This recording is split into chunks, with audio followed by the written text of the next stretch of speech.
Hello friends, welcome to Honey GS classes. 18 October daily current affairs with GS points. మొత్తం మనకి ఈరోజు 19 articles వార్తల్లో ఉన్నాయి. వెరీ ఇంపార్టెంట్ ఇష్యూ అన్నీ కూడా. So first day of importance లేదు. సో నెక్స్ట్ అంటే ఎగ్జామ్ దృష్ట్యా మనకి లేదు. Next polity article very famous, group 1 mains question యూపీఎస్లో మెయిన్స్లో వస్తుంది. Same sex marriage. So in fact మనం ఇంతకుముందు డిస్కస్ చేసినాం ఆల్రెడీ మనం నవంబర్ మాసంలో. సో సుప్రీంకోర్టులో కేసు పడ్డది Supriyo versus union of India 2022 కేసులో సుప్రీంకోర్టు మొన్న మనకి తీర్పు చెప్పడం జరిగింది. సో ఈ సేమ్ సెక్స్ మ్యారేజ్కి లీగల్ హోదా ఇవ్వాలని చెప్పేసి, లీగల్ స్టేటస్ ఇవ్వాలని చెప్పేసి, స్పెషల్ మ్యారేజ్ యాక్ట్ 1954లో సవరణ చేయాలని చెప్పేసి సుప్రీంకోర్టులో మనకి సుప్రియో అని చెప్పేసి కేసు వేయడం జరిగింది. సో కేసు పేరు Supriyo versus union of India 2022 అని చెప్పేసి గుర్తుపెట్టుకోవాలి. సో మనకి సుప్రీంకోర్టు తీర్పు ఏంటి, మొత్తం 4 అంశాల వారీగా మనం డిస్కస్ చేస్తాం. తర్వాత సుప్రీంకోర్టు ఏం చెప్పింది అని చెప్పేసి వస్తుంది. నెక్స్ట్ ఈ స్వలింగ వివాహాల కోసము అనుకూల వాదన ఏంటి, ప్రతికూల వాదన ఏంటి, ముగింపు లేదా వే ఫార్వర్డ్ ఏంటి అని చెప్పేసి గ్రూప్ 1 మెయిన్స్ కోసం డిస్కస్ చేస్తాం. సో మనకి ఇది వెరీ ఇంపార్టెంట్ ఇష్యూ. ఈ పొలిటికల్ ఉమెన్ రిజర్వేషన్ అనేది వెరీ ఇంపార్టెంట్ ఇష్యూ. అదేవిధంగా సేమ్ సెక్స్ మ్యారేజ్ కూడా అంతకంటే ఎక్కువ ఇంపార్టెంట్. రైట్, ఫస్ట్ మనకి బేసిక్ ఏంటి అంటే కేసు పేరేంటి. ఇది గ్రూప్ 2 లాంటి ఎగ్జామ్లో వస్తుంది, మల్టిపుల్ చాయిస్ ప్రశ్నల లోపల. Supriyo versus union of India 2022 అని చెప్పేసి కేసు పేరు. అది కేసు యొక్క ముఖ్యాంశం ఏంటి, మనకి స్వలింగ వివాహాలకి చట్టబద్ధత ఇవ్వాలని చెప్పేసి, దీనికోసము ప్రత్యేక వివాహ చట్టం 1954ను సవరణ చేయాలని చెప్పేసి వాళ్ళు సుప్రీంకోర్టులో పిటిషన్ దాఖలు వేయడం జరిగింది. సో ఇది అంతిమంగా సుప్రీంకోర్టులో 145 సబ్ క్లాస్ 3 ప్రకారము రాజ్యాంగ ధర్మాసనం ఏర్పాటు చేసిళ్ళు ఈ కేసు మీద. సో రాజ్యాంగ ధర్మాసనం మనకి యాజ్ పర్ 145 సబ్ క్లాస్ 3 నోట్స్లో ఇదంతా మనకి ఉండదు. రైట్, ఎంతమంది ఇక్కడ 5 మెంబర్ జడ్జి అని చెప్పేస్తున్నారు. సో 5 మెంబర్ జడ్జి ప్రకారము ఇది తీర్పు రావడం జరిగింది. సో మనకి ఆ పేర్లు అవసరం అంటే కొద్ది వరకు పేర్లు గుర్తుపెట్టుకోవాలి. కింది వాళ్ళలో ఇటీవల Supriyo versus union of India కేసులో లేని న్యాయమూర్తి అని చెప్పేసి మన లెజెండ్ టీఎస్పీఎస్సీ క్వశ్చన్ అడుగుతుంది. కాబట్టి కొద్ది వరకు పేర్లు గుర్తుపెట్టుకోవాలి, అవి ఈజీగా ఉన్నాయి మనకి. ఒకరు సిజేఐ చంద్రచూడ్. సో నెక్స్ట్ ఒక మహిళా న్యాయమూర్తి ఉన్నది హిమా కోహ్లీ. సో మన హైకోర్టుకి సీజేగా పనిచేసింది. తర్వాత ఒక తీర్పులో ఇద్దరు కలిసి ఒక తీర్పు ఇస్తారు, ముగ్గురు వేరే ఇస్తారు. మెజారిటీ ముగ్గురు, మైనారిటీ ఇద్దరు అని చెప్పేసి పిలుస్తాం. అందులో ఒక వ్యక్తి మన సీజేఐతో పాటు కౌల్, జస్టిస్ కౌల్. ఇటువైపు ఇంకొక ఇద్దరు ఉంటారు కదా, వాళ్ళు రవీంద్ర భట్టు అని చెప్పేసి అండ్ నరసింహ అని చెప్పేసి మన తెలుగు న్యాయమూర్తి. సో అండ్ నరసింహ అని చెప్పేసి. సో మనకి హిమా కోహ్లీ ఉన్నది, నరసింహ ఉన్నారు, సిజేఐ ఉన్నాడు. జస్ట్ మనం కౌల్ అండ్ రవీంద్ర భట్ అని చెప్పేసి గుర్తుపెట్టుకోవాలి. సో మొత్తం మీద 5 బెంచ్ ధర్మాసనము వాదనలు విని తీర్పు రిజర్వ్ చేసి మొన్న ఇవ్వడం జరిగింది. తీర్పు సారాంశం ఏంటి? సో మనం 4 అంశాలు డిస్కస్ చేయాలి. ఫస్ట్ సో ఇవి బేసిక్ పాయింట్స్. ఇవి గ్రూప్ 2 లాంటి పరీక్షల్లో మనకి స్టేట్మెంట్ రూపంలో వస్తాయి. సో ఫస్ట్ ఏంటి అంటే ఈ సేమ్ సెక్స్ మ్యారేజ్కి లీగల్ స్టేటస్ ఇవ్వాలా వద్దా, ఇది ఫస్ట్ ప్రశ్న. సుప్రీంకోర్టు ఏకగ్రీవంగా అన్నప్పుడు మనము 5 ఒకే రకంగా తీర్పు ఇవ్వడం జరిగింది. సో లీగల్ స్టేటస్ కోర్టు ఇవ్వదు అని చెప్పేసి, సో కోర్టు ఇవ్వదు అన్నది నేను జడ్జిమెంట్ కాపీ చదివిన ఆల్రెడీ, కోర్టు ఇవ్వలేదు. సో మేము లీగల్ స్టేటస్ ఇవ్వము అని చెప్పేసి, లీగల్ స్టేటస్ ఇవ్వరాదు అని చెప్పేసి చెప్పడం వేరు, కోర్టు అయితే ఇవ్వదు. మరి ఎవరు ఇవ్వాలి? ఇది పార్లమెంటు యొక్క పరిధి అంశం అని చెప్పేసి చెప్పడం జరిగింది. సో పార్లమెంటు యొక్క పరిధి అంశము, పార్లమెంటు చట్టంలో మార్పులు చేసి కావచ్చు, ఉన్న చట్టాన్ని లేదా కొత్త చట్టము సృష్టించి అయినా ఇవ్వచ్చు, బట్ మేము అయితే ఇవ్వము.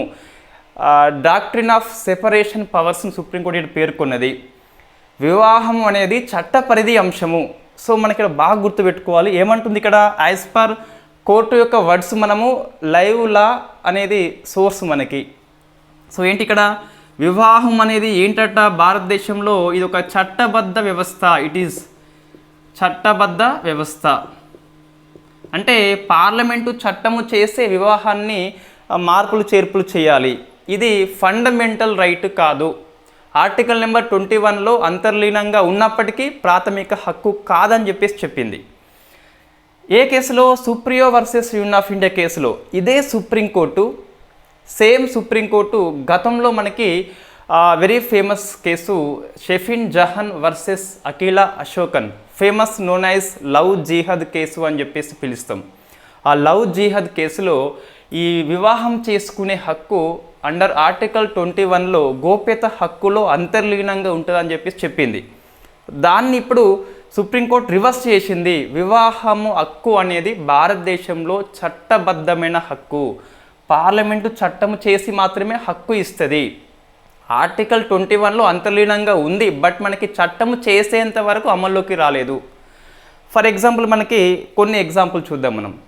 21A అని చెప్పేసి విద్యా హక్కు అది రాజ్యాంగంలో ఉంది, బట్ మనకి ఆర్టీఐ 2010 అనేది అమల్లోకి వచ్చినాక మాత్రమే మనం అమలు చేస్తున్నాం.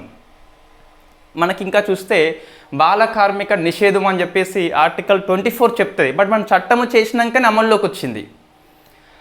అస్పృశ్యత నేరం అని చెప్పేసి ఆర్టికల్ నెంబర్ 17 చెప్తుంది, బట్ మనం చట్టము చేసినాకనే అమల్లోకి వచ్చింది. సో కొన్నింటికి చట్టాలు చేయడం తప్పనిసరి. అటువంటి ఆర్టికల్ 21 ఆర్టికల్ మనకి. సో ఇక్కడ ఏంది 21Aలో రైట్ టు ప్రైవసీ, గోప్యత హక్కులో వివాహం హక్కు అనేది అంతర్లీనంగా దాగి ఉన్నది.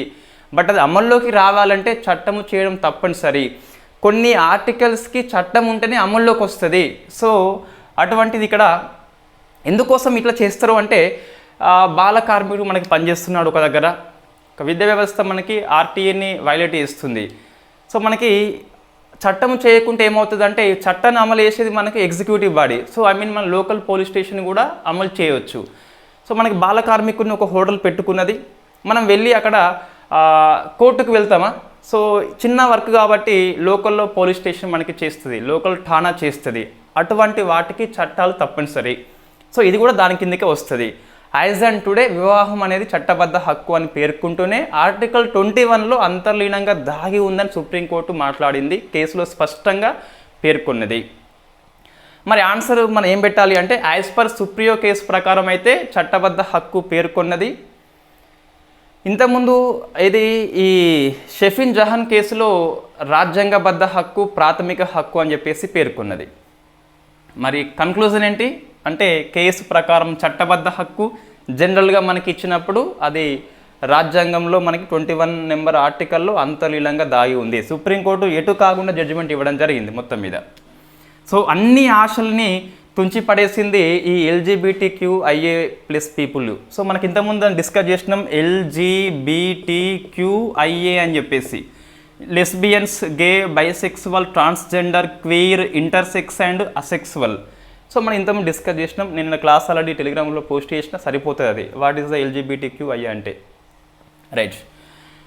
సో ఇది ఫస్ట్లో మనకి లీగల్ స్టేటస్ కోర్టు నిరాకరించింది, పార్లమెంటు చట్టం చేసి చేయాల్సింది, సెపరేషన్ ఆఫ్ పవర్స్ కిందికి వస్తా అని చెప్పేసి చెప్పింది రైట్. అంతిమంగా చట్టబద్ధమైన హక్కే ఈ తీర్పు ప్రకారము అయితే. నెక్స్ట్ ఆ సెకండ్ అంశం ఏంటంటే ఇన్ఫ్యాక్ట్ ఈ స్పెషల్ మ్యారేజ్ యాక్ట్ 1954 ఏదైతే ఉందో దీన్ని కోర్టు అనేది మార్చదు. సో కోర్టుకు మార్చే అధికారము లేదు అని చెప్పేసి చెప్పింది. వాళ్ళ పిటిషన్ ఏంటి, మాకు మీరు స్పెషల్ మ్యారేజ్ యాక్ట్ ద్వారా అవకాశం ఇవ్వమని చెప్పేసి కోర్టుకి వెళ్ళిండ్రు. ఎందుకోసం అంటే ఇక్కడ సో వీళ్ళు ఎందుకు మార్పు చేస్తలేరు అంటే ఇందులో ఉన్న పదాలు ఏంటి అంటే మనకి ఉమెన్ అండ్ మెన్ అని చెప్పేసి ఉన్నది. ఈ స్పెషల్ మ్యారేజ్ యాక్ట్ ఎందుకు వచ్చిందంటే ఎవరైతే మతాంతరము కులాంతర వివాహం చేసుకుంటారో, మత సాంప్రదాయం అవసరం లేదో వాళ్ళ కోసం అని చెప్పేసి స్పెషల్ మ్యారేజ్ యాక్ట్ తీసుకొచ్చిండ్రు. 54లో వచ్చింది అది. ఇందులో వివాహం అనేది ఇన్ఫ్యాక్ట్ మనకి హెటీరో కపుల్స్ అని చెప్పేసి పిలుస్తాం. హెటీరో కపుల్స్ అంటే భిన్న లింగ వ్యక్తులు, హోమో కపుల్స్ వేరు, హెటీరో కపుల్స్ వేరు. సో ఉమెన్ అండ్ మెన్ మధ్య అని చెప్పేసి చట్టంలో ఉన్నది. వీళ్ళ పిటిషన్ ఏంటి అంటే ఉమెన్ అండ్ మెన్ కాకుండా జెండర్ న్యూట్రల్గా చేయమన్నది. సో జెండర్ న్యూట్రల్గా అంటే లింగ తటస్థము, లింగం సంబంధం లేకుండా మీరు హస్బెండ్ వైఫ్ అని చెప్పేసి చెప్పుండని చెప్పేసి పిటిషన్ దాఖలు చేస్తే మేము మార్చము, అది పార్లమెంటు పరిధిలో ఉన్న అంశం అని చెప్పేసి సుప్రీంకోర్టు చెప్పింది. అంటే ఏంది, ఇప్పుడు స్పెషల్ మ్యారేజ్ యాక్ట్ని సవరించే కోర్టు ఇష్టపడలేదు, రైట్. బట్ మనకి ఇది ఆ చట్టాలని కోర్టులు సమీక్ష చేయవచ్చు అండి. బట్ ఎందుకో మొత్తం మీద కోర్టు అయితే డిఫెన్స్లో పడిపోయింది. ఎక్కువ కాంట్రవర్సీ ఇష్యూ పోకుండా లా వర్సెస్ కస్టమ్స్ అనుకున్నప్పుడు కస్టమ్స్ వైపే, ఇది కంటెంప్ట్ ఆఫ్ కోర్ట్ అనేది ఏమీ కాదు, కొంచెం కస్టమ్స్ వైపే మొగ్గినట్టు మనకు కనిపిస్తుంది, రైట్. ఏంటి సెకండ్ పాయింట్, స్పెషల్ మ్యారేజ్ యాక్ట్ని కంప్లీట్గా సవరణ చేయమని చెప్పేసి చెప్పింది. సెపరేషన్ ఆఫ్ పవర్స్ కిందకి వస్తా అని చెప్పేసి కూడా చెప్పింది. ఇవి రెండు కూడా 5 జడ్జిలు ఏకగ్రీవంగా ఆమోదించిండ్రు. బట్ నెక్స్ట్ 2 అంశాలని వీళ్ళు ముగ్గురు, హిమా కోహ్లీ, రవీంద్ర భట్, నరసింహలు ఆమోదిస్తే సో వీళ్ళిద్దరూ తిరస్కరణ చేసిండ్రు. అంటే 3-2తోని తీర్పు ఇవ్వడం జరిగింది. సో మనకి నెక్స్ట్ అంశము 3-2తోని స్ప్లిట్, అంటే చీలిపోయింది సుప్రీంకోర్టు అనేది, రైట్. ఏమన్నారంటే వీళ్ళు, సో ఒక పదం మనం గుర్తుపెట్టుకోవాలి, సివిల్ యూనియన్ స్టేటస్ అనేది ఈ LGBT వాళ్లకు ఇవ్వము అని చెప్పేసి 3-2తో చెప్పింది. అంటే 3 అనేది సివిల్ యూనియన్ ఇవ్వద్దు అని చెప్పేసి, 2 అనేది సివిల్ యూనియన్ హోదా ఇవ్వాలని చెప్పేసి చెప్పింది. సివిల్ యూనియన్ హోదా అంటే మనకి వివాహం లాగానే ఉంటుంది, వీళ్ళు ఈ దత్తత లాంటి లేదా వారసత్వం లాంటి తీసుకోవచ్చు.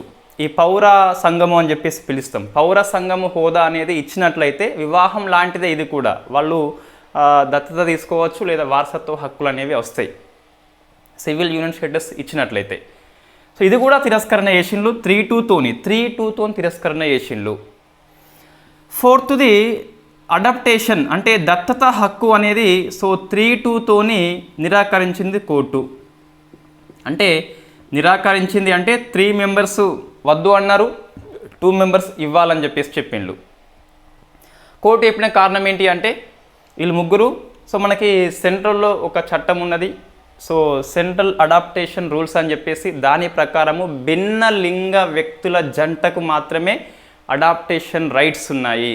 వీళ్ళు భిన్న లింగం కాదు, హెటెరో కపుల్స్ కాదు, వీళ్ళు హోమో కపుల్స్, సేమ్ సెక్స్ కాబట్టి వీళ్లకు అటువంటి అధికారం లేదని చెప్పేసి చెప్పడం జరిగింది. సో 4 అంశాలలో మనకి తీర్పులు వచ్చినాయి. ఇవి 4 గుర్తుపెట్టుకోవాలి. వివాహం అనే చట్టబద్ధ వ్యవస్థ భారతదేశంలో చట్టబద్ధ హక్కు అనేది పేర్కొన్నది. అదే టైంలో ఆర్టికల్ 21 లోపల అంతర్లీనంగా ఉందని చెప్పేసి గతంలో తీర్పు చెప్పింది మనకి. నెక్స్ట్ ఇది ఇంకా స్పెషల్ మ్యారేజ్ యాక్ట్ని మార్చేందుకు కోర్టు అనేది ఇష్టపడలేదు. Why because separation of powers కిందకి ఎక్కువ ప్రాధాన్యత ఇచ్చింది. ఇక్కడ పార్లమెంటుకే న్యాయ వ్యవస్థ మీద ఆధిక్యత ఉందని ఒక రకంగా ఈ కేసు సుప్రీంకోర్టు అనేది ఒప్పుకున్నదని చెప్పేసి మన న్యాయశాఖ మంత్రి ట్వీట్ చేయడం జరిగింది. సో అర్జున్ రామ్ మేఘవాల్ ట్వీట్ ఏమున్నదంటే ఈ తీర్పు అనేది హిస్టారికల్ తీర్పట. వై బికాస్ న్యాయ వ్యవస్థ కంటే పార్లమెంట్ అనేది ప్రజాస్వామ్యం లోపల ఎక్కువ రైట్స్ ఉంటాయని చెప్పేసి ఈ తీర్పు చెప్పిందట. నెక్స్ట్ సివిల్ యూనియన్ ఏర్పాటు చేసుకునే అధికారం వాళ్ళకి లేదు, దత్తత హక్కు లేదని చెప్పేసి 3-2తో ఇవ్వడం జరిగింది. సో ఇది మనకి ఓవరాల్గా తీర్పు యొక్క సారాంశము. కంప్లీట్గా మనకి ఇండియన్ ఎక్స్ప్రెస్ అండ్ హిందూలో వచ్చిన ఆర్టికల్స్ ఇవే, ఎక్కువ ఇండియన్ ఎక్స్ప్రెస్ మనం తీసుకుంటున్నాం. నెక్స్ట్ గ్రూప్ 1 కోసము సుప్రీంకోర్టు తీర్పు నేపథ్యంలో స్వలింగ వివాహాల పట్ల అనుకూల ప్రతికూల వాదనలు ఏంటని చెప్పేసి మనం డిస్కస్ చేయాలి. కోర్టు అనేది ఒక మంచి అవకాశాన్ని కోల్పోయిందని చెప్పేసి ఆ హిందూ ఆర్టికల్ మనకి ఒక న్యాయమూర్తి రాసిండు, ఒక న్యాయవాది. నేను ఆల్రెడీ గ్రూప్లో పోస్ట్ చేసిన ఆ లింక్ని. ఆయన అనుకూల వాదనలు అని చెప్పేసి వెరీ ఎక్సలెంట్ అండ్ వాలిడిటీ ఉన్న పాయింట్స్ చెప్పిండు. మన గ్రూప్ 1 మీన్స్ కోసము అదే భాష మనం ఉపయోగిస్తాం, రైట్. అది హిందూలో మనకు ఒక లాయర్ రాష్ట్ర రవీంద్ర సంథింగ్ పేరు మొత్తం మనకు అనిపిస్తుంది, రైట్. ఇది అనుకూల వాదనలు ఏంటి, సేమ్ సెక్స్ మ్యారేజ్ యొక్క చట్టబద్ధత పట్ల అనుకూల వాదనలు ఏంటని చెప్పేసి. సో మనకి హిందూ ఆర్టికల్ రిఫరెన్స్, దీనికి ఎక్స్ప్రెస్ కంటే హిందూ ఆర్టికల్ ఎక్కువ ఇచ్చిండు. మనకి వ్యతిరేకం అన్నప్పుడు ఆ ఇండియన్ ఎక్స్ప్రెస్లో యూపీఎస్సీ 360 degrees డిబేట్ అని చెప్పేసి ఒక ఆర్టికల్ నేను షేర్ చేసిన, అందులో ప్రతికూల వాదనలు చాలా బాగున్నాయి, రైట్. గ్రూప్ 1 మెయిన్స్కి ఒక పుస్తకం అంటే ఏమి ఉండదు, మనం నెంబర్ ఆఫ్ రీసోర్స్ ఉపయోగించుకొని ఒక మంచి ఆన్సర్ని కన్స్ట్రక్టివ్ మెథడ్లో మనం తయారు చేసుకోవాలి. ఈ ఆన్సర్ను ఉపయోగించుకుంటే మీ ఆన్సర్లు ఉపయోగించుకోవచ్చు లేదా కంప్లీట్గా రిజెక్ట్ చేయవచ్చు.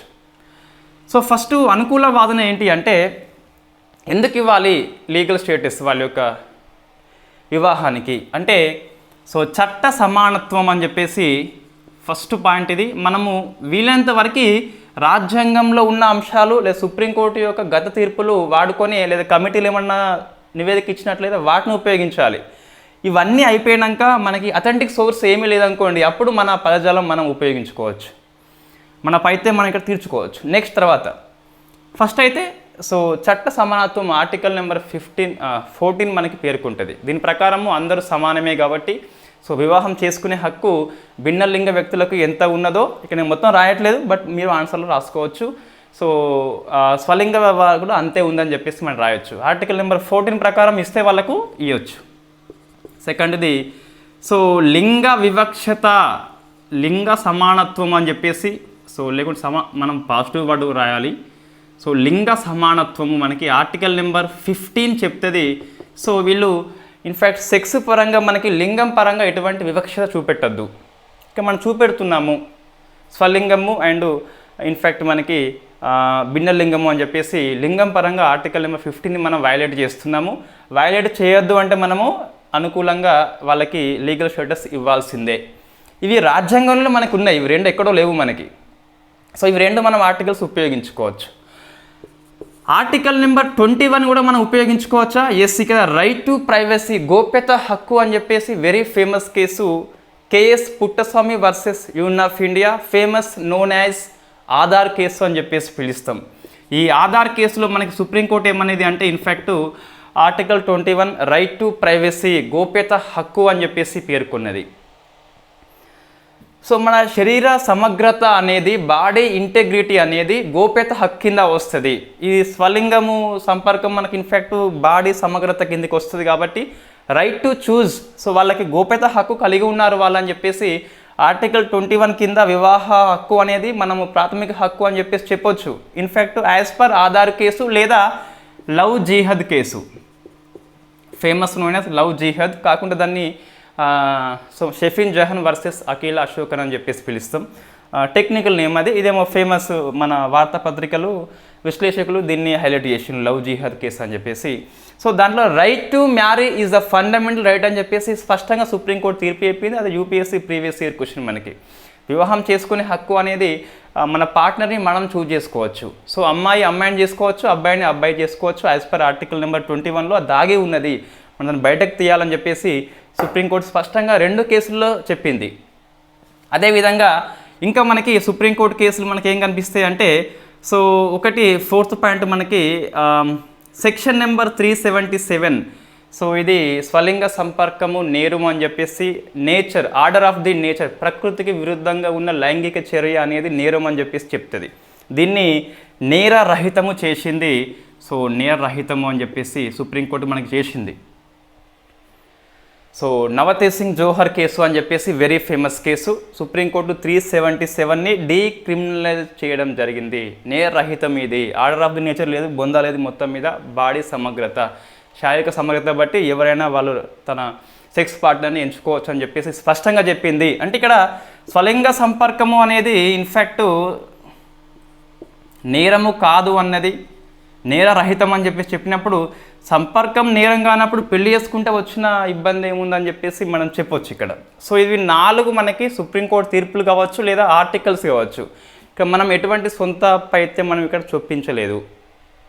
సో ఇది అయితే ఇప్పుడు సుప్రీంకోర్టు లీగల్ స్టేటస్ ఎందుకు ఇవ్వలేదు మనకి అంటే పార్లమెంట్కే వదిలేసింది, మేము దాన్ని సమీక్ష చేయము, సెపరేషన్ ఆఫ్ పవర్స్ అన్నది. బట్ సుప్రీంకోర్టు ఆర్టికల్ నెంబర్ 13 ప్రకారము చట్టాన్ని సమీక్ష చేయవచ్చు. ప్రొసీజర్ ఎస్టాబ్లిష్డ్ బై లాలో ఎలా ఉందో అలా ప్రొసీజర్ ఉండాలి అని చెప్పేసి చెప్పడమే కాకుండా డ్యూ ప్రాసెస్ ఆఫ్ లా కూడా మన రాజ్యాంగంలో ఉన్నది. అంటే చట్టాన్ని తనిఖీ చేయవచ్చు, చట్టంలో తప్పులు ఉంటే మనం సరిదిద్దవచ్చు అని చెప్పేసి మనము డ్యూ ప్రాసెస్ ఆఫ్ లా ఉన్నది. ఇది ఒక ఆధునిక దృక్పథం మనకి. సో దాన్ని ఇక్కడ సుప్రీంకోర్టు అనేది ఎందుకు విస్మరించిందో మనకు అర్థం కాదు. మొత్తం మీద మనకి సో చట్టాన్ని సమీక్ష చేయవచ్చు అంటే మనకి స్పెషల్ మ్యారేజ్ యాక్ట్ ఉంది, మతాంతర కులాంతర పెళ్ళి అని చెప్పేసి దాని లింగాంతరం కూడా దాన్ని చేయవచ్చు. సుప్రీంకోర్టు వివరణ ఇవ్వచ్చు. ఇక్కడ భార్య భర్త అంటే ఉమెన్ అండ్ మెన్ కాకుండా సో హస్బెండ్ అండ్ వైఫ్గా వదిలిపెట్టి వాళ్ళు ఏ లింగమైనా మంచిది అని చెప్పేసి జెండర్ న్యూట్రల్గా అది దాని చట్టాన్ని మార్చివేసే అధికారం సుప్రీంకోర్టుకి ఉన్నదా అంటే న్యాయ సమీక్ష చేయవచ్చు. బట్ సుప్రీంకోర్టు ఎందుకో అంత ముందడుగు వేయలేకపోయింది. ఈ కేసు వరకు మొత్తం మీద మనకి ఆగిపోయింది. నెక్స్ట్ తర్వాత ఇంకా ప్రపంచ ఆమోదం ఉన్నది. సో ప్రపంచ ఆమోదము ఉన్నది అంటే భారతదేశంలో లేకపోయినా ప్రపంచ ఆమోదం అయితే ఉన్నది. ఎగ్జాంపుల్ ఏంటి, మనకి 34 కంట్రీస్ ప్రస్తుతము స్వలింగ వివాహానికి లీగల్ స్టేటస్ ఇవ్వడం జరిగింది. 2024 జనవరి 1 నుంచి 35th కంట్రీగా మనకు ఇన్ఫ్యాక్ట్ ఎస్టోనియా అని చెప్పేసి కూడా ఆమోదించబోతుంది. సో మనకు 35 కంట్రీస్ ఆమోదించినాయి, ప్రపంచ ఆమోదం ఉన్నది. కాబట్టి మనం కూడా ఇవ్వచ్చు. ఇది ఏం కొత్త అంశం కాదు. 7th పాయింట్స్ చాలా ఎక్కువ పాయింట్స్ అవుతున్నాయి మనకి. 10 మార్క్స్ కోసం ఇంతగానో అవసరం లేదు. దీంట్లో వాల్యూ పాయింట్స్ తీసుకోండి ఏమన్నా. సో ఈ 5th ఎగొట్టచ్చు, బట్ ఇది రాయాలి కంపల్సరీ. కొంచెం నెగిటివ్గా అవుతుంది మనకి ఇది. కాబట్టి 5th మనం అది ఇచ్చిన మార్కు 50 మార్కులా లేకుంటే 10 మార్కులా బట్టి మనం ఆన్సర్ని గ్రూప్ 1 పేపర్ 1లో ఇచ్చినట్టయితే మనం లెంత్గా రాయాల్సి ఉంటుంది ఇంకా. సో మనకి 7th పాయింట్ ఏం రాస్తామంటే వివాహము అనేది ఇన్ఫ్యాక్ట్ అభివృద్ధి చెందుతున్న వ్యవస్థ. ఇది ఒకే రకంగా లేదు. భారతదేశంలో చూసుకున్నట్లయితే ఒకే రకంగా లేదు. మార్పులు పరివర్తన వస్తుంది, ట్రాన్స్ఫర్మేషన్ జరుగుతుంది. సో అభివృద్ధి చెందుతున్న వ్యవస్థ ఇది. డెవలప్మెంటల్ ఇన్స్టిట్యూషన్, స్థిరంగా లేదు ఇది. ఎట్లా చెప్తున్నాం మనము? సో పూర్వకాలంలో మనకి ఇన్ఫ్యాక్ట్ పెళ్ళిళ్ళు అనేవి బాల్య వివాహాలు జరగట్లేదు. ఇప్పుడు గాంధర్వ వివాహం అనేది ఫస్ట్లో లేకుండే రాను వచ్చింది అది. So mutual consent, love at కాదు, so marriage at first sight అని చెప్పేసి పిలుస్తాం. సో చూడగానే పెళ్లి చేసుకోవడం మనం ఇంకా అయిపోయింది అది. సో అటువంటివి మనకు వస్తున్నాయి కాబట్టి డెవలప్మెంట్ అవుతుంది. ఇంకా దైవ వివాహం అని చెప్పేసి ఒక గర్ల్ చైల్డ్ ఒక గురువుని పెళ్లి చేసుకుంటున్నది.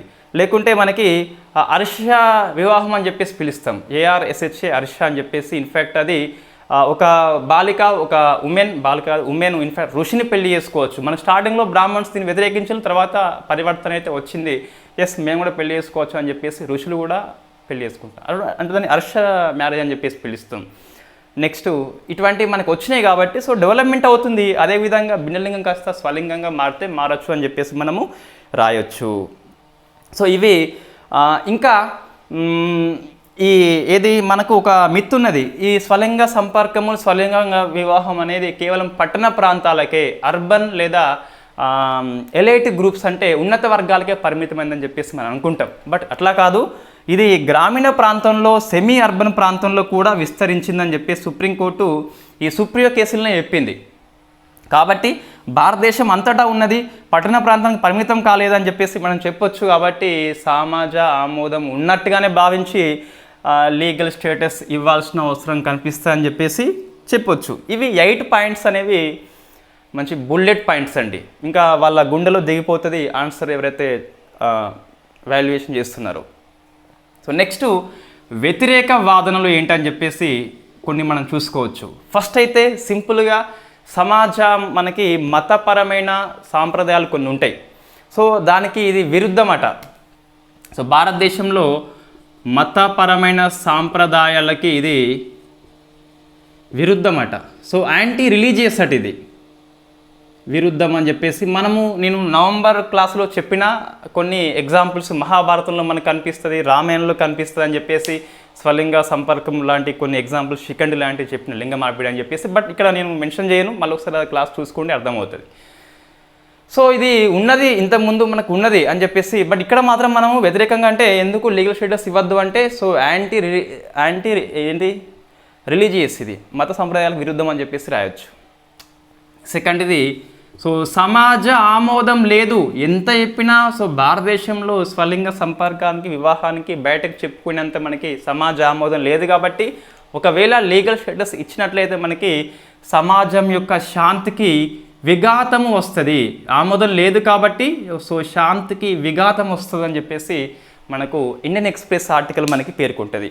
సమాజ ఆమోదం లేనప్పుడు ఇచ్చినట్లయితే అల్లకల్లోలం రావచ్చు అని చెప్పేసి మనకు ఆ ఆర్టికల్ మనకి పేర్కొంటుంది. సమాజంలో అశాంతికి దారి తీస్తుందట. ఇది ఆర్డర్ ఆఫ్ ది నేచర్కి విరుద్ధము, ప్రకృతికి విరుద్ధం. తెలుగు వర్డ్ ఏంటి మనకి? సో ప్రకృతికి విరుద్ధం. ఎందుకు అంటే ఆర్డర్ ఆఫ్ ది నేచర్ ఏంటి? సో హెటిరో కపుల్సే పెళ్లి చేసుకోవాలి భిన్నలింగ వ్యక్తులు, హోమో కపుల్స్ పెళ్లి చేసుకోవద్దని చెప్పేసి నేచర్ చెప్తుందట. ఎవరికి చెప్పింది మనకు అర్థం కాదు కానీ మొత్తం మీద సో ప్రకృతికి విరుద్ధం అని చెప్పేసి మనం వ్యతిరేకంగా రాయవచ్చు. నెక్స్ట్ ఒకవేళ సరే ఇప్పుడు ఇది వివాహం యొక్క అంతిమ లక్ష్యము భారతదేశంలో మతం పరంగా చూసుకున్నట్లయితే పునరుత్పత్తి, అంటే మన వారసత్వాన్ని కొనసాగించడం అని చెప్పేసి ముందుకు తీసుకుపోవడం అని చెప్పేసి పిలుస్తాం. సో వివాహం యొక్క అంతిమ లక్ష్యం ఏంటి మనకి? ఇన్ఫ్యాక్ట్ పునరుత్పత్తి. సో మానవాళి యొక్క సమాజాన్ని ముందుకు తీసుకుపోవడము ఒక బిడ్డని లేదా ఇన్ఫ్యాక్ట్ కనడం ద్వారా. సో మనకి ఇది ఈ సేమ్ సెక్స్ మ్యారేజ్లో ఇన్ఫ్యాక్ట్ న్యాచురల్గా సాధ్యం కాదు. అంటే ఇన్ఫ్యాక్ట్ అమ్మాయి పెళ్లి చేసుకున్నట్లయితే మనకి స్పెర్మ్ అండ్ ఈ ఎగ్ అనేది రాదు కాబట్టి సో న్యాచురల్ ప్రాసెస్లో సాధ్యం కాదు. బట్ మనకి ఐవీఎఫ్ లాంటివి వచ్చినాయి. ఇటీవల వెరీ ఫస్ట్ టైం మనకి గోవా ఆసుపత్రి అనేది, గోవాలో ప్రతి గవర్నమెంట్ ఆసుపత్రిలో కూడా ఐవీఎఫ్ ఫ్రీ, మన గాంధీ ఆసుపత్రి కూడా స్టార్ట్ చేసింది. సో అటువంటి మనం ఉపయోగించుకొని ఇన్ఫ్యాక్ట్ వెరీ పాసిబుల్. మరి అబ్బాయి చేసుకుంటే దెర్ ఈజ్ ఏ ప్రాబ్లం వాస్తవంగా, బట్ అప్పుడు కూడా వాళ్ళు అడాప్టేషన్ మనం తీసుకోవచ్చు.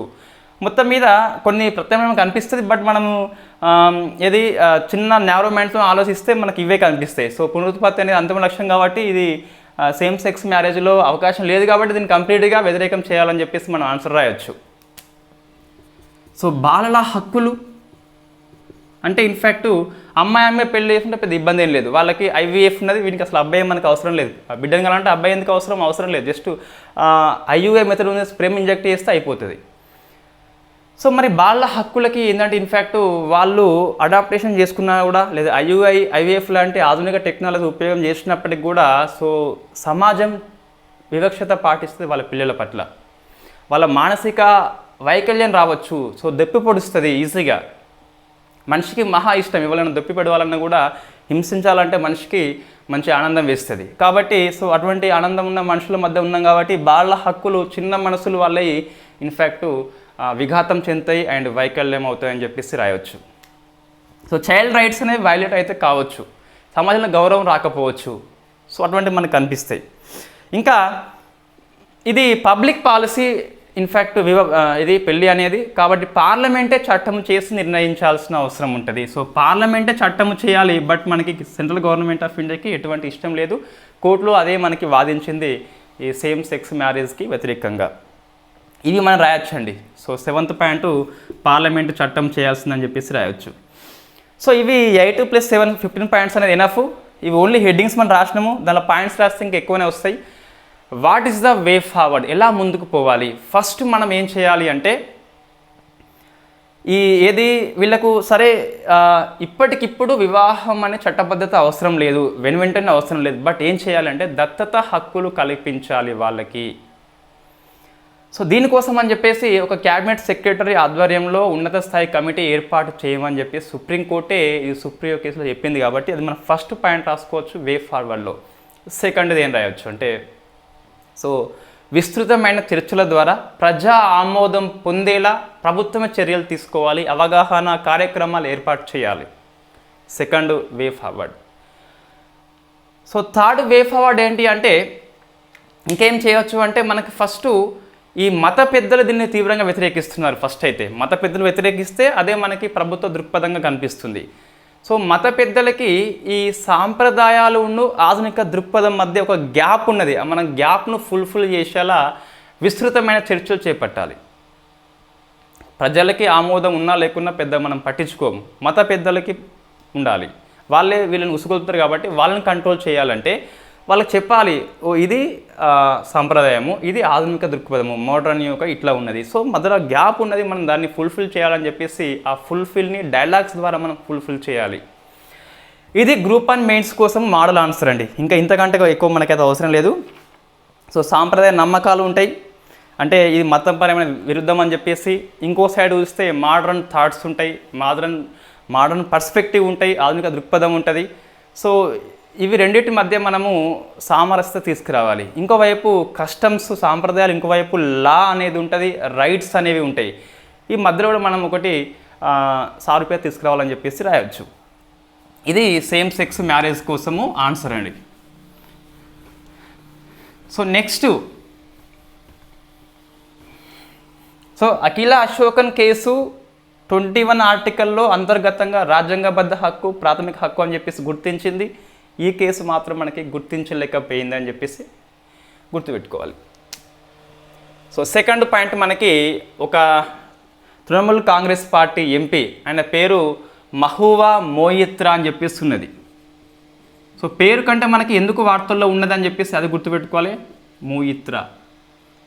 మోయిత్రా ఒక ఎంపీ, తృణమూల్ కాంగ్రెస్ పార్టీ. ఈయనే సో సభలో అసభ్యకరంగా ఉండడం అని చెప్పేసి ఒక బీజేపీ ఎంపీ ఫిర్యాదు చేస్తే లోక్సభ స్పీకర్ ఈయన మీద ఫిర్యాదు పరిశీలించమని చెప్పేసి ఎథిక్స్ కమిటీకి, మనకి ఈనాడు పేపర్ ఆర్టికల్, ఎథిక్స్ కమిటీకి రిపోర్ట్ చేయడం జరిగింది లోక్సభ స్పీకర్. సో మనకి ఇది గుర్తుపెట్టుకోవాలి. ఎథిక్స్ కమిటీ అంటే ఏంటి అని చెప్పేసి చూసుకోవాలి. ఎంపీ పేరు అంతగానో మనకు అవసరం లేదు, మరీ లెజెండ్ టీఎస్పీసే తప్పించి అట్లా ఎంపీ పేరు ఎవరు ఇవ్వరు. రైట్. చాలా రోజుల తర్వాత ఎథిక్స్ కమిటీకి ఒక ఫిర్యాదు వెళ్ళిందని చెప్పేసి మనకి ఈనాడు పేపర్ ఆర్టికల్ అనేది చిన్నగా ఇవ్వడం జరిగింది. సో మనం ఎథిక్స్ కమిటీ అని చెప్పేసి డిస్కస్ చేస్తాం. ఎథిక్స్ కమిటీ అనేది నైతిక విలువల కోసం ఇది ఏర్పాటు అయింది. ప్రివిలేజ్ కమిటీ, సభ హక్కులు వేరు, ఎథిక్స్ కమిటీ వేరు, మనకి రెండు డిఫరెంట్గా అనిపిస్తాయి.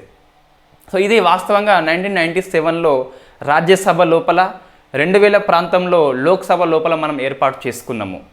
నైతిక విలువల మీద, నైతిక ప్రవర్తన మీద నియమాలు రూపొందిస్తుంది, దాన్ని కట్టుబడి ఉండకుంటే చర్యలు కూడా సూచిస్తుంది. సో దీనిలో లోక్సభలో మొత్తం 15 మెంబర్స్ ఉంటారు, రాజ్యసభలో మొత్తం 10 మెంబర్స్ ఉంటారు.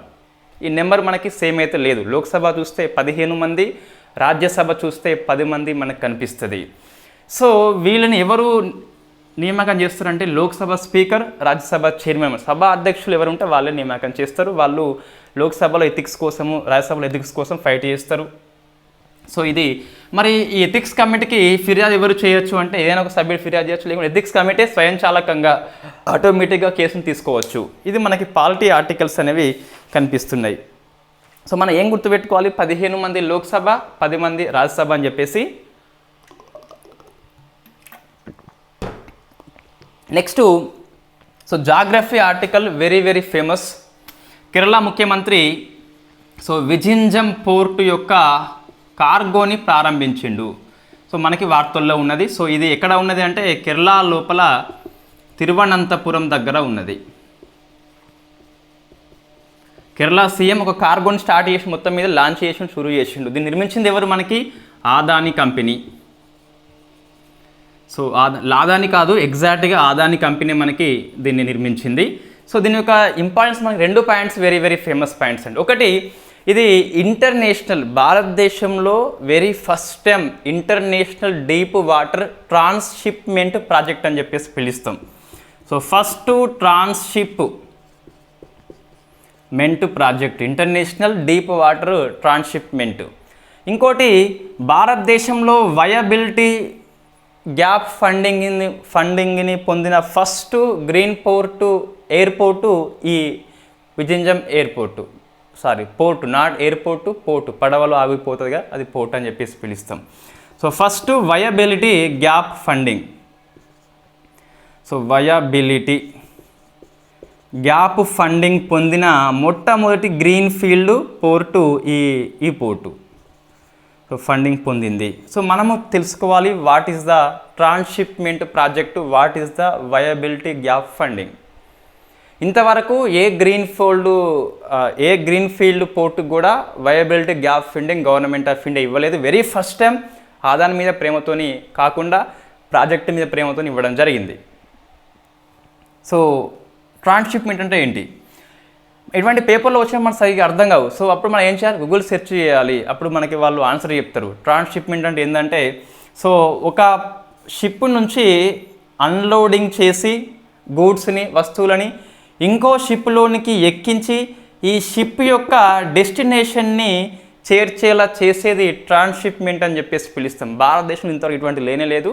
ఇంతకుముందు మనం కొలంబో అని చెప్పేసి వాడుకున్నాము, ఇంకేదో మనం మల్దీవులు అని చెప్పేసి వాడుకున్నాం. వెరీ ఫస్ట్ టైం ఇది ఇండియాలో ట్రాన్స్షిప్మెంట్ అని చెప్పేసి పిలుస్తాం. అంతా మన ఫారెన్ కరెన్సీ మొత్తం వాళ్ళకే పోయేది. సో ఇప్పుడు మన ఫారెన్ కరెన్సీ అయితే మిగిలిపోతుంది. భారతదేశంలో మనం ఏర్పాటు చేసుకున్న ఒక షిప్ని అన్లోడింగ్ చేసి మరొక షిప్లోనికి లోడింగ్ చేసి అన్లోడింగ్ అప్లోడింగ్ చేసి దాని యొక్క విధి ఎక్కడ ఉంది దానికి పంపిస్తే దాన్ని ట్రాన్స్షిప్మెంట్ అని చెప్పేసి పిలుస్తాం.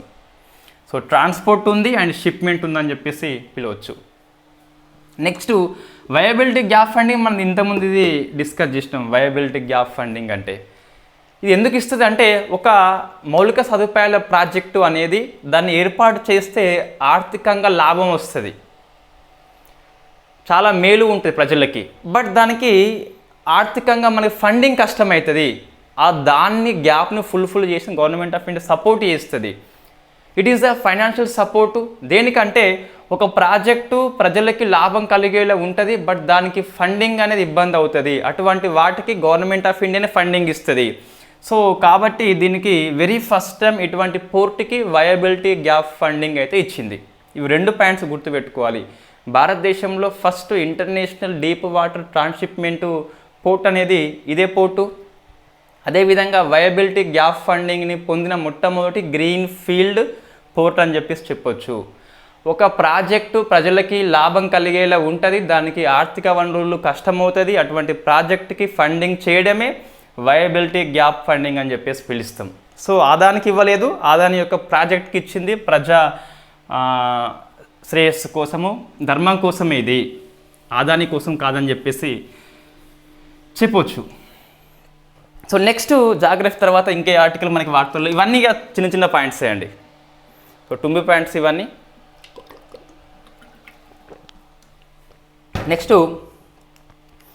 సో స్పేస్ కొంచెం స్లో చెప్తున్నాం మనం. ఇది టైం ఎంత పడుతుంది? 36 మినిట్స్ అయిపోయింది.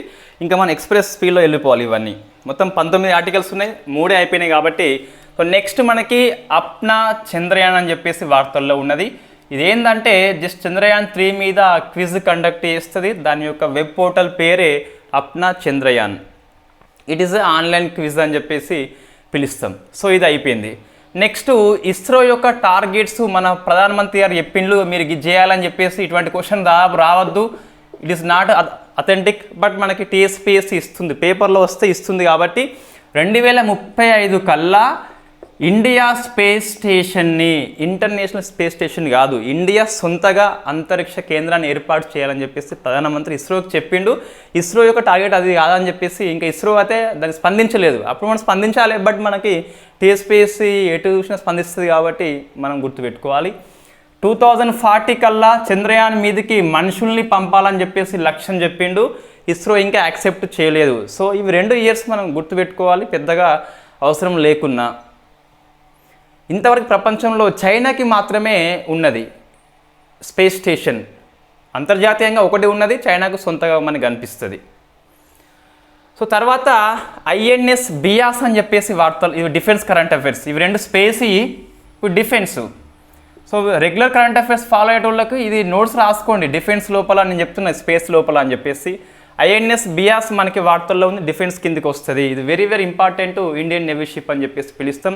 యాంటీ సబ్మెరైన్ వార్షిప్ ఇది, అంటే సబ్మెరైన్ని కూల్చిపడేస్తుంది.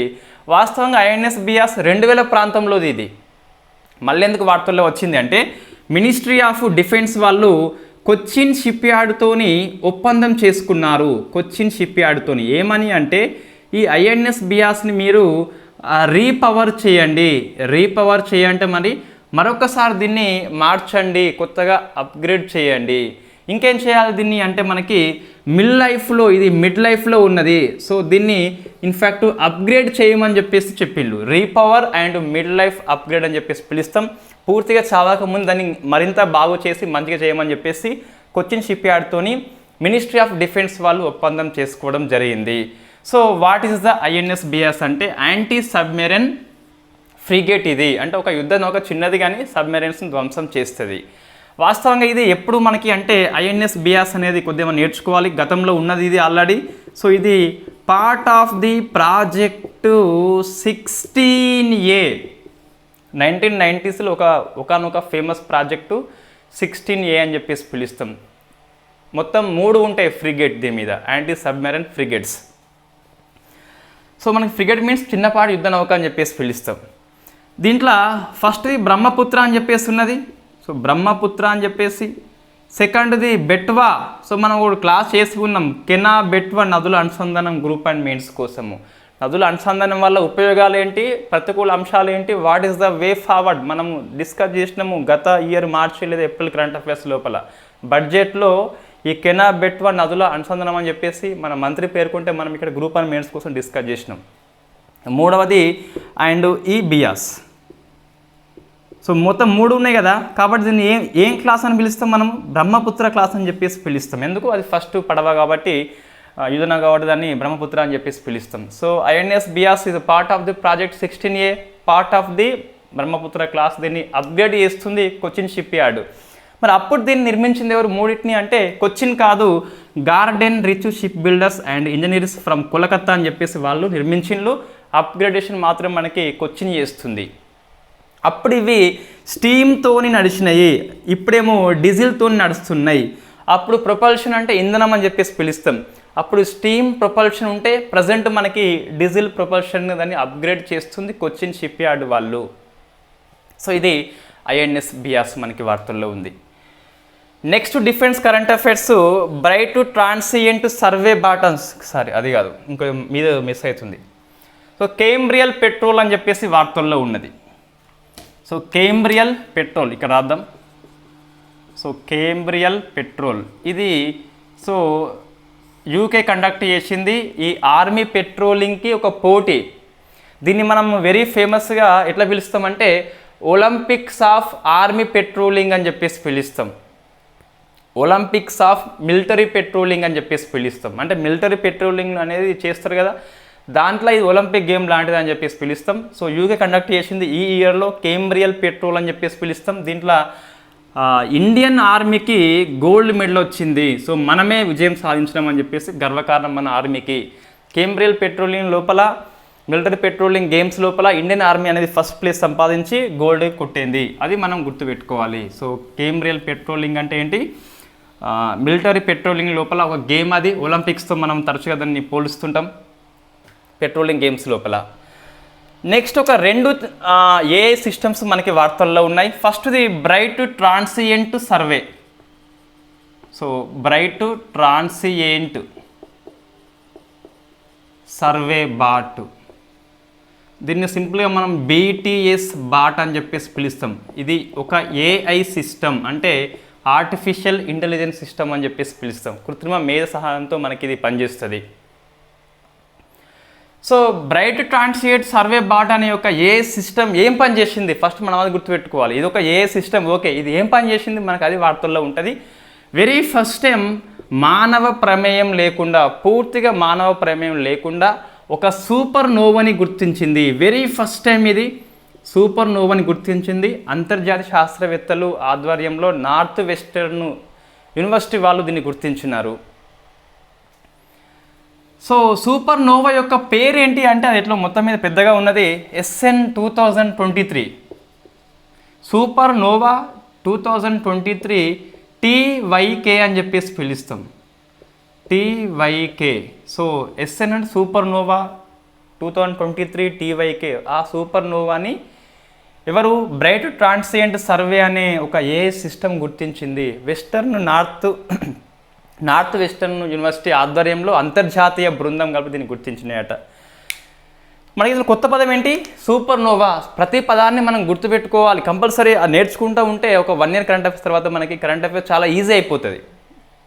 సూపర్ నోవా అనేది ఏంటిదంటే ఒక నక్షత్రము అనేది, ఒక స్టార్ అనేది, ఒక స్టార్కి లైఫ్ ఉంటుంది కంపల్సరీ. నక్షత్రాలు అంతరించిపోతాయి, మనకు కూడా ఒక లైఫ్ అనేది ఉంటుంది. చివరి క్షణంలో విస్ఫోటనం అవుతుంది కదా, దాన్ని సూపర్ నోవా అని చెప్పేసి పిలుస్తాం. సో నక్షత్ర విస్ఫోటనమే సూపర్ నోవా అని చెప్పేసి పిలుస్తాం. ఎప్పుడు విస్ఫోటనం అవుతుంది అంటే డిఫరెంట్ టైం ఉంటుంది. తన జీవితకాలం లాస్ట్లో మొత్తం మీద విస్ఫోటనం కావాల్సిందే, పుట్టిన ప్రతి మనిషి గిట్టాల్సిందే. కాబట్టి ఆ గిట్టినప్పుడు మనము దాన్ని సూపర్ నోవా అని చెప్పేసి పిలుస్తాం. నెక్స్ట్ ఇంకొకటి ఎట్టి మడై వాలయారు అని చెప్పేసి ఒక రైల్వే ట్రాక్ వార్తల్లో ఉన్నది. సో ఎట్టి మడై నుంచి వాలయార్, ఇది తమిళనాడులో ఉంటుంది. సో ఈ రైల్వే ట్రాక్ ఎందుకు వార్తల్లో ఉన్నదంటే ఈ ఏనుగులకి రైల్వే ప్రమాదాలు జరగకుండా ఎర్లీ వార్నింగ్ సిస్టాన్ని అందించే ఒక ఏఐ సిస్టమ్ని వెరీ ఫస్ట్ టైం భారతదేశంలో ఏర్పాటు చేసినారు. కాబట్టి ఈ ఎట్టి మడై వాలయారు రైల్వే ట్రాక్ మన తమిళనాడు లోపల వార్తల్లో వచ్చింది. ఏనుగు ప్రమాదాలు నివారణ చేసేందుకు it is the early warning system based on the artificial intelligence. కృత్రిమ మేధ సహాయంతో ఇది పనిచేస్తుందని చెప్పేసి మనకి హిందూ ఆర్టికల్ పేర్కొంటుంది. ఇంకోటి సైన్స్ అండ్ టెక్నాలజీ అదర్స్ లోపల వార్తల్లో ఉన్నది లింఫాటిక్ ఫైలేరియాసిస్ అని చెప్పేసి వార్తల్లో ఉన్నది. సో లింఫాటిక్ ఫైలేరియాసిస్, దీన్ని మనం ఏమంటాం, సింపుల్గా బోధకాలు అని చెప్పేసి పిలుస్తాం. ఎందుకు వార్తల్లో వచ్చింది అంటే బోధకాలు అనే రోగాన్ని పూర్తిగా తొలగించిన 19వ దేశంగా Laos country. So Lao democratic of republic అని చెప్పేసి పిలుస్తాం, దాన్ని లావోస్ అని చెప్పేసి కూడా అంటాం. సో ఈ లావోస్ కంట్రీ లేదా లావో డెమోక్రటిక్ ఆఫ్ రిపబ్లిక్ అని చెప్పేసి అది రికార్డ్ సృష్టించింది. 19వ దేశం అండి ఇది, బోధకాల్ని పూర్తి తొలగించింది. So 19th country.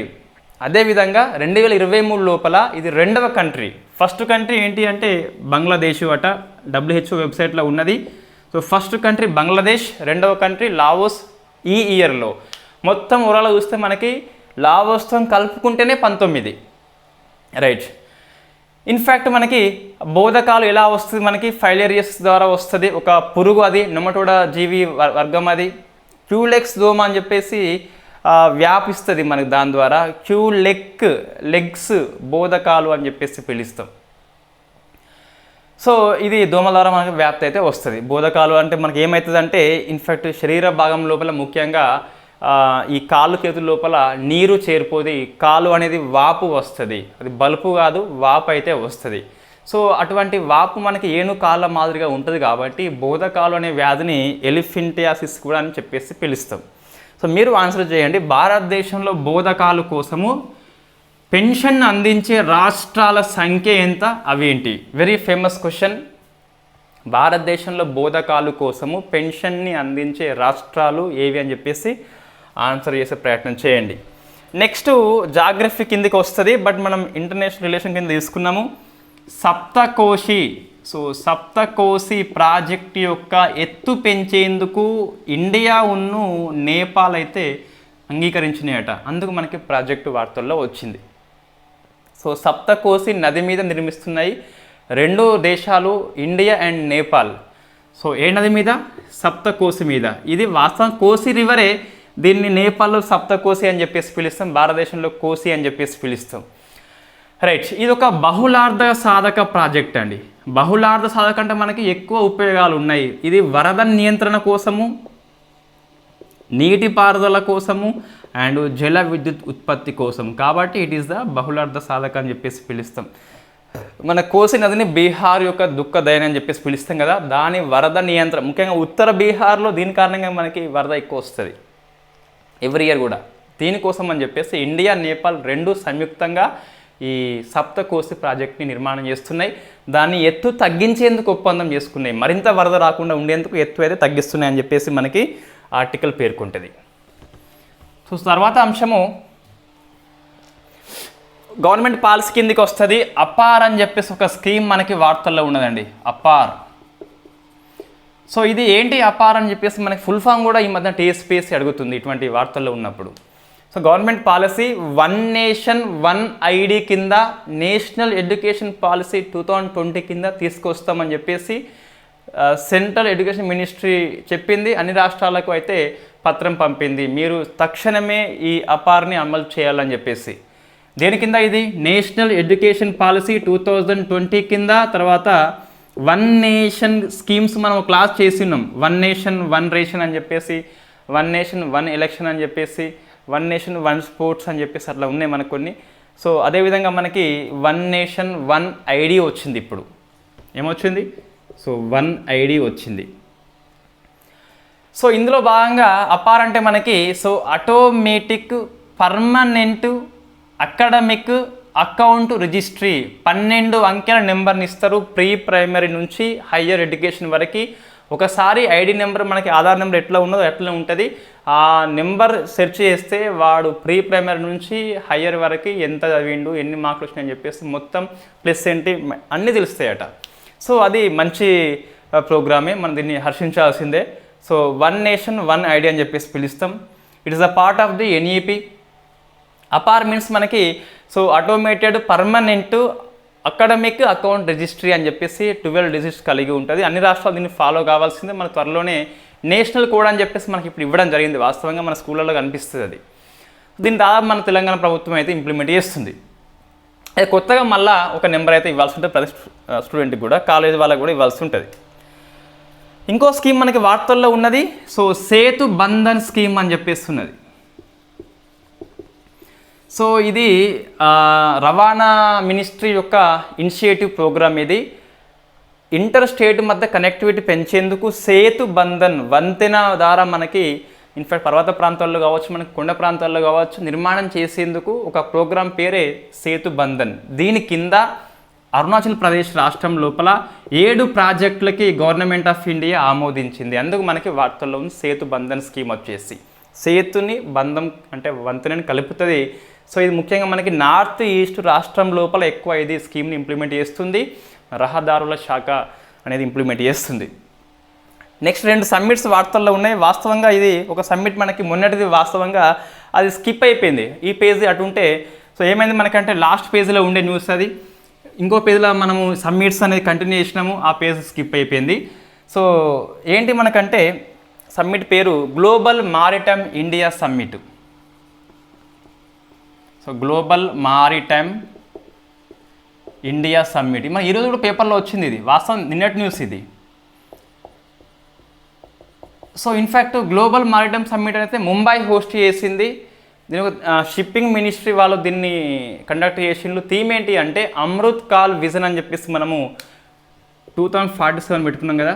దీంట్లో ఇండియా అనేది ఈ బ్లూ ఎకానమీ లోపల సముద్ర నీలి ఆర్థిక వ్యవస్థ లోపల ఏం సాధించాలని చెప్పేసి లక్ష్యాలు పెట్టుకోవడమే ఈ సమ్మిట్ యొక్క ఉద్దేశము.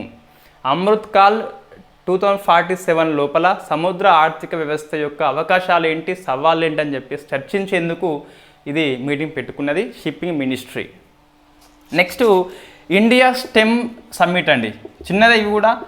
సో ఇది ఢిల్లీ హోస్ట్ చేసింది. Science and technology, engineering and maths అని చెప్పేసి బాలికలను కూడా స్టెమ్ వైపు తీసుకురావాలి. ఎంతసేపు మనకి ఎంపీసీ అంటే అబ్బాయిలు, బీపీసీ అంటే అమ్మాయిలు అని చెప్పేసి ఎక్కువ ఓ మిత్ మనకు ఒక స్టిగ్మా కనిపిస్తుంది. సో స్టిగ్మా వద్దు, ఎస్టీమ్లో కూడా అమ్మాయిలు రావాలని చెప్పేసి గవర్నమెంట్ యొక్క ఉద్దేశము ఈ మీటింగ్ పెట్టుకున్నది. తర్వాత 2 మరణాలు మనకి వార్తల్లో ఉన్నాయి. ఇన్ఫ్యాక్ట్ 2 మరణాలు వెరీ వెరీ ఇంపార్టెంట్. వాళ్ళు మన దేశస్తులు కాదు, బట్ నోబెల్ అవార్డు గ్రహీతలు కాబట్టి ప్రశ్న వస్తే రావచ్చు. ఫస్ట్ మనకి మార్టీ ఆప్తినారి అని చెప్పేసి వార్తల్లో ఉన్నాడు. సో మార్టీ ఆప్తనారి ఇన్ఫ్యాక్ట్ ఈయన ఫిన్లాండ్ యొక్క మాజీ అధ్యక్షుడు అండి. ఫిన్లాండ్ యొక్క మాజీ అధ్యక్షుడు. ఇతని నోబెల్ శాంతి బహుమతి వచ్చింది 2008లో. కాబట్టి నోబెల్ శాంతి బహుమతి గ్రహీత మరణిస్తే మనకు ఎగ్జామ్లో కంపల్సరీ క్వశ్చన్ కనిపిస్తుంది. ఇంకొకరు లూయిస్ గ్లూకు. ఈమె అమెరికా యొక్క కవి, ఈమె అంటే అమ్మాయి. సో లూయిస్ గ్లూక్ అని చెప్పేసి 2020లో నోబెల్ సాహిత్య బహుమతి గ్రహీత.